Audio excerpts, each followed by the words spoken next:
What's up, guys, and welcome back to the Blue Side FC channel. I'm me, I'm Martin. I hope you're all doing great. It's been a while. It's been a while since I uploaded a video. I had to attend to personal issues and work-related matters. So I'm back now. I'm back, and I'm gonna be dropping videos more frequently. I'm also planning on doing a live video. Um, I can't use my camera to record because for some reason YouTube has a policy that if you don't have 1,000 subscribers, you can record live videos with your phone. I don't know what sense that makes. Maybe there might be some logic in it, and I'm not seeing what logic that is yet. But I'm gonna be doing it with my laptop, and you're gonna be getting the 720p footage for now until I get a new camera. So bear with me. But for now, I just want to talk about the um, Chelsea sporting director saga. What was going on? What's happened so far? What's been reported? I just wanted to go deep into it and see what happened in the past few days, weeks. Yeah. So let's do this. So as some of you may know, or most of you may know, Chelsea, we've not really had a sporting director for a long time. Michael Emenalo is the one that we all knew. There were others before him, but I think he was the one that was in the news a bit, a lot more. He was the one like handling our transfers. He was our sporting director. I think he joined the club in 2007. I think he was a scout at the time. I think he was one of the chief scouts, and he was the one who joined. He joined us in 2007, and then he became the sporting director in 2011, and he handled a lot of deals. He handled deals like Aspilicueta, N'Golo Kante, Pedro, Willian. He was the one in charge of bringing players like that in, and those players have been a success at the club. And he was also in charge of bringing others as well. Quadrado. I don't want to call them flops, but yeah, they didn't really live up to expectations. So people like Quadrado, people like Remy. I don't want to call Andre Schürrle a flop because he was one of my favorite players to play for Chelsea. He didn't keep long at Chelsea, but I just loved him. He was such a good player. He was our ultimate super sub. For the time that I've been supporting Chelsea, he's the one who um, comes from the bench and just makes a difference. He did that for Germany. He did that for Germany in the World Cup 2014, and he was doing that for Chelsea. For the short time he was around, he was doing that for Chelsea, and I really loved him. So I don't want to put him in the flop section, but Eminalo was also in charge of bringing him, and Eminalo also was in charge of letting players like Mo Salah leave, Kevin De Bruyne leave. At the time, so I think Lukaku too, but to be fair, Lukaku didn't have a goal for Chelsea at the time. There was potential there, but he left. He left under Emenalo. I think he left on loan, and then it later became permanent um, with his move to Everton. But yeah, so he left in 2017. So he left in 2017, and then since then, Marina Granovskaya has kind of like taken up the role as sporting director. She's the one who was handling deals. She was the one who was handling all the day-to-day activities at the club, like the administrative work at the club. She was the one doing it.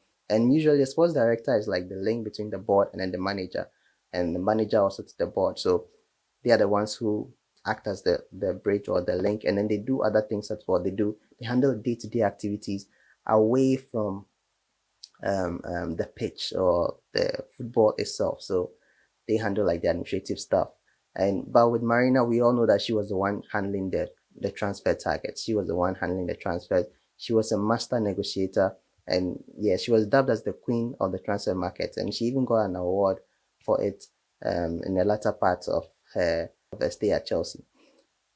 She was amazing. She was absolutely amazing. There were some dodgy deals. There were some deals. Bakayoko comes to mind. There were some things that she did. Zappacosta. There were some of the moves, Barkley, Drinkwater, that we didn't really understand why they made. But yeah, and she was also in charge of giving us players like I don't even know whether they are successes now or not. But Havertz is one, definitely one. Ziyech also did well for us quite a bit. He wasn't consistent, but he's also one of those people that came in we're all happy about, but hasn't really worked out, has it? But Pulisic is also one of them.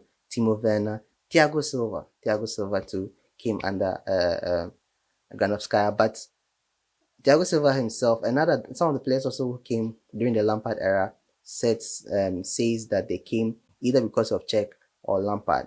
Like she's definitely handling the financial aspects on the back end, negotiating with the clubs and maybe the players' agents and stuff. But like the motivation for players to come with these players that I mentioned, they were mainly Peter Cech and Lampard, especially Thiago Silva. But yeah, these are some of the good signings she made. I know I'm forgetting I'm forgetting a number of them, but she handled a lot of deals since Aminado left. And then in 2019, I think she appointed uh, whether she was the one day, I think she was the one who appointed Peter Cech as the technical, and I think technical and performance advisor or something. I might get the title wrong. And a lot of us didn't know what that entailed, but apparently he was working hand in hand with Marina Granovskaya to handle the day-to-day activities at the club. So they were actually sharing the workload, but Marina was mainly doing the big stuff, the negotiation and stuff, because she's better at it. And then Jack was handling like the day-to-day communication with the players, with the managers, and all that. So it was kind of like it was going on well. It was going on well. I'm not going to lie about that. It was going on well. A lot of fans weren't really happy with Marina getting to the end. But for me, I think Marina was one of the best. She should have been at the club. Should have been kept at the club. And I always say that it was a big mistake for Todd Bowley and his team to allow Marina Granovskaya to leave or Peter Cech to leave or even the former board just to get rid of the whole former board. When immediately did that, I was very, very worried. I was very worried immediately they got rid of the former board and then Marina left and then Peter Cech left because we know Bully and his team, they've not really handled a football team before. They've not This is the first time they've owned a football club, the first time they have experience, they are getting experience. They are basically learning on the job. So for me, I was personally thinking that you would have a couple of the members in the uh, Roman Abramovich era to be around, especially Marina Granovskaya, to learn the ropes from them, to learn how it is to run the football club and all that before you even get rid of them. And I'm not going to say that he sacked them or something, but definitely there was some issues there that didn't make Granovskaya stay because I think if she was going to operate the way she was operating under Roman Abramovich, I don't think that would have been an issue, but because she left and then Peter Cech also left and there were so many issues surrounding that and stuff, I think in the end it was the best for them, but I don't think it was the best for Chelsea overall because things haven't really been gone down that well since they left. But they are learning. Todd Bowley's team, they are learning. Like we are a big team, all right, but we have new owners, so it's like we are starting somewhat from scratch. Somewhat from scratch. I don't want to say we're starting from scratch, but somewhat from scratch.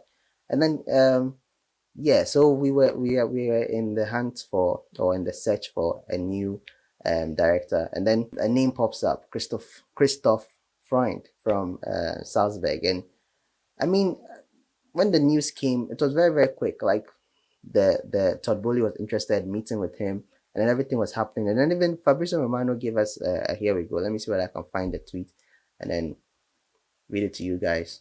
So yeah, Fabrizio Romano said that Christoph Freund, friend or Freund, I don't know how to pronounce that name, but I'm sorry if I'm butchering it.